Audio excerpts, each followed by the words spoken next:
ప్రజలకు అవగాహన కల్పించాల్సినటువంటి బాధ్యత సమాజంలో ఉన్నటువంటి నాన్ గవర్నమెంట్ ఆర్గనైజేషన్, స్వచ్ఛంద సంస్థలు మరియు ఎలక్ట్రానిక్ మీడియా, ప్రెస్ అందరిపైన. సో ముఖ్యంగా ఈరోజు మన భారతదేశం ప్రపంచంలో డయాబెటీస్ క్యాపిటల్గా ప్రపంచంలోనే అత్యధిక మధుమేహ వ్యాధిగ్రస్తుల సంఖ్య భారతదేశంలో. రోజులకు గుండె సంబంధించిన సమస్యలు పెరిగిపోతున్నాయి. కాబట్టి మన భారతదేశంలో ఇలాంటి దీర్ఘకాలిక ఆరోగ్య సమస్యలు రోజులకు పెరిగిపోవడానికి గల మూల కారణాలని ఇంటర్నేషనల్ యోగా డే సందర్భంగా మనందరం విశ్లేషించి మన సమాజం, మన ప్రజల ఆరోగ్యాన్ని కాపాడడానికి ఒక సామాజిక బాధ్యతగా మనందరం కలిసి ఏం చేయాలన్నది ఆలోచించాల్సిన సమయం అవసరం. ఏ హెల్త్ ప్రాబ్లం అనాలిసిస్ చేసిన మధుమేహం, రక్తపోటు, గుండెకు సంబంధించిన సమస్యలు, కిడ్నీ ఫెయిల్యూర్, వీటన్నిటికి కూడా గవర్నమెంట్ చాలా రకాల ఆరోగ్య కార్యక్రమాలు, స్కీమ్స్ ఏర్పాటు చేయాల్సి వస్తుంది. సో వీటిని నిర్మూలించాలంటే, నివారణ చర్యలు చేపట్టాలంటే వీటి ముఖ్య కారణం ఆధునిక ప్రపంచంలో మారిన జీవన శైలి కారణంగా రక్తపోటు, మధుమేహం, గుండెకు సంబంధించిన సమస్యలు రోజు పెరుగుతున్నాయి.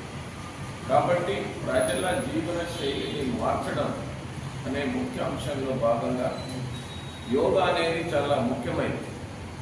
యోగా అనేది భారతదేశంలో మన ప్రాచీన యోగి వాళ్ళందరూ కూడా ఇన్వైట్ చేసినటువంటి ఒక ముఖ్య సాధన. కాబట్టి ప్రజలందరూ యోగాని వాళ్ళ జీవితంలో అంతర్భావం చేసుకొని జీవన శైలి మార్పు చేసుకున్నట్లయితే ఇలాంటి దీర్ఘకాలిక సమస్యల్ని నిర్మూలించవచ్చు, మన ఆరోగ్యాన్ని కాపాడుకోవచ్చు.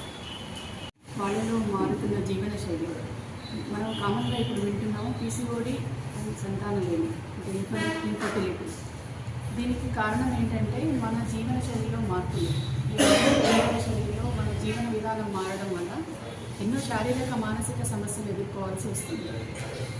వీటి వల్ల ఫ్యూచర్లో ఇంకా ఈ సమస్య ఎక్కువ అయినట్టయితే మనకు ఎంతో ఆరోగ్య సమస్యలు రావడం వలన చాలా జనాభా తగ్గిపోయే అవకాశం ఉంది. ఇవన్నిటిని మనం ముందుగా నివారించడానికి మన జీవన శైలిని మార్పు చేసుకోవాలి. దీనికి చక్కని పరిష్కారం యోగా.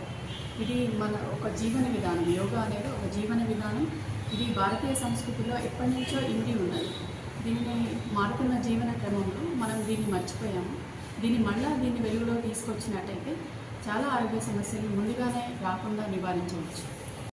లైఫ్ స్టైల్ కరెక్ట్గా లేకపోవడం వల్ల మన ప్రాణానికే ప్రమాదం అయ్యే పరిస్థితుల్లోకి వచ్చాము. దాంట్లో కూడా ముఖ్యమైనవి గుండెకి సంబంధించిన సమస్యలు.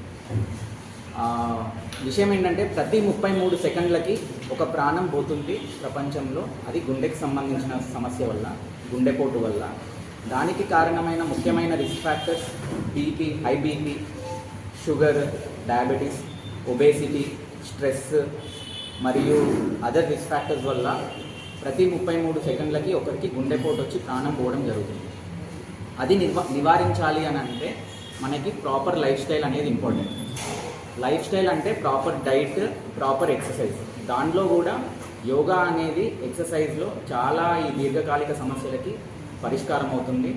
అది ఎలా అనగా ముఖ్యంగా సింపాథెటిక్ ఓవర్ యాక్టివిటీ అనే నరాల వ్యవస్థని యోగా అనేది తగ్గించడం ద్వారా దాని